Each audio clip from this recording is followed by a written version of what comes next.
Salut à tous, écoutez, je suis avec Mme Jaïté, nouveau joueur de Limoges CSP, qui a suivi donc nos deux sessions de stage avec Nicolas donc, et ici à Limoges, justement à Fétia.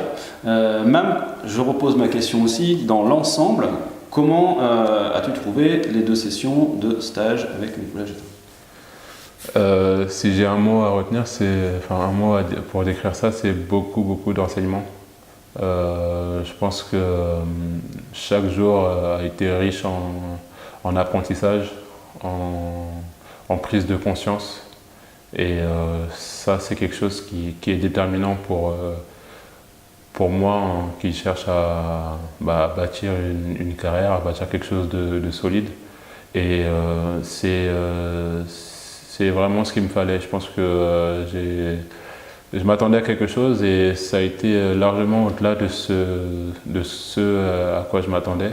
Et j'en suis vraiment heureux, que ce soit sur le côté technique, mais encore plus sur le côté, sur l'approche mentale au niveau des matchs et la précision dans le domaine dans lequel il faut que j'exploite mon jeu.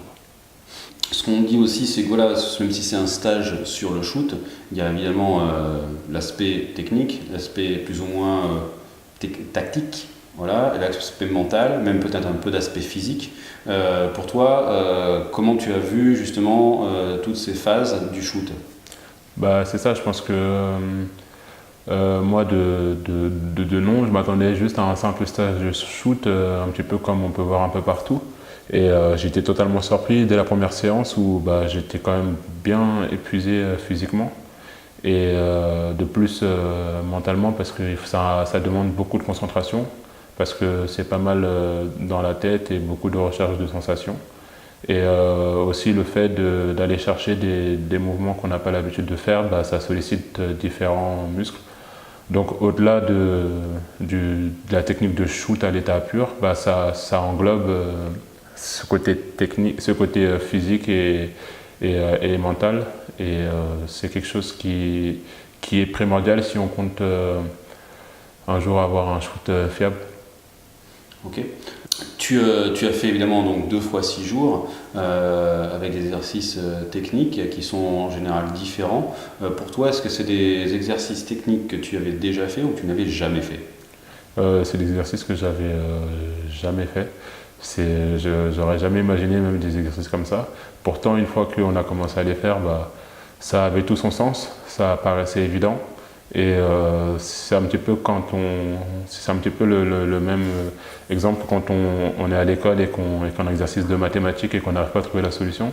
Et quand on lui donne la réponse, on se dit ah oui, ça tout paraît logique.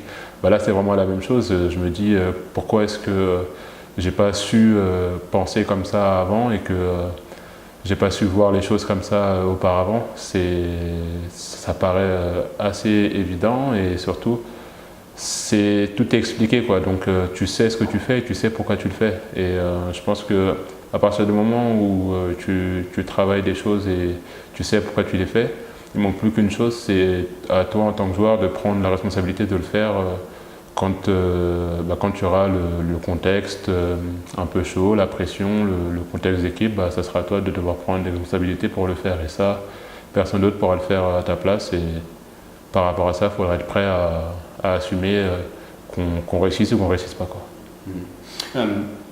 Tu l'as un petit peu abordé et je voulais un petit peu t'en parler, c'est que ça fait quelques semaines qu'on travaille avec des joueurs professionnels, quasiment tous nous ont dit voilà, si j'avais su, j'aurais fait ce stage plus tôt, plus jeune.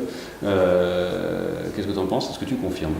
Oui, je confirme totalement. C'est en faisant des choses comme ça, en se rendant compte sur certaines choses qui sont censées être la base pour un basketteur professionnel et voir que ces choses-là, on n'a pas réussi à rendre ça automatique chez nous par différentes raisons.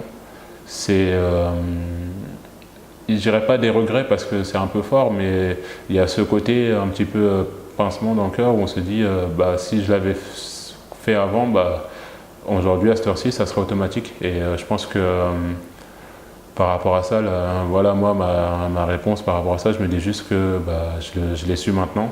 Moi, de faire en sorte que le plus vite possible, que mon corps intègre ça et que mon schéma, on va dire, corporel rende tout ça automatique, on va dire.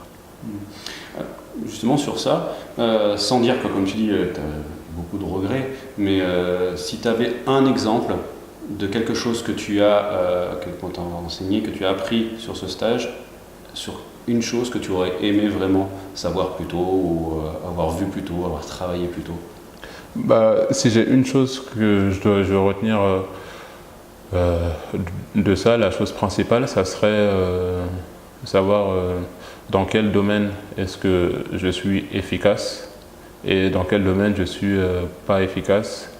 Et grâce à ça, ça m'aura permis de jouer que sur les domaines dans lesquels je suis efficace et non pas dans les domaines où tout le monde me dit qu'il faut le faire alors que c'est des choses qui ne me correspondent pas ou c'est des choses qui ne sont pas propres à moi.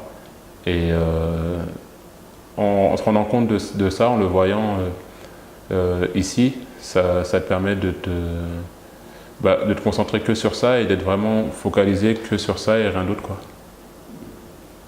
Ok. Mam, merci beaucoup. J'étais très content de travailler avec toi. Et puis, je vais te souhaiter une bonne saison. Merci. Okay. À bientôt. À bientôt. À bientôt à tous. Ciao, ciao.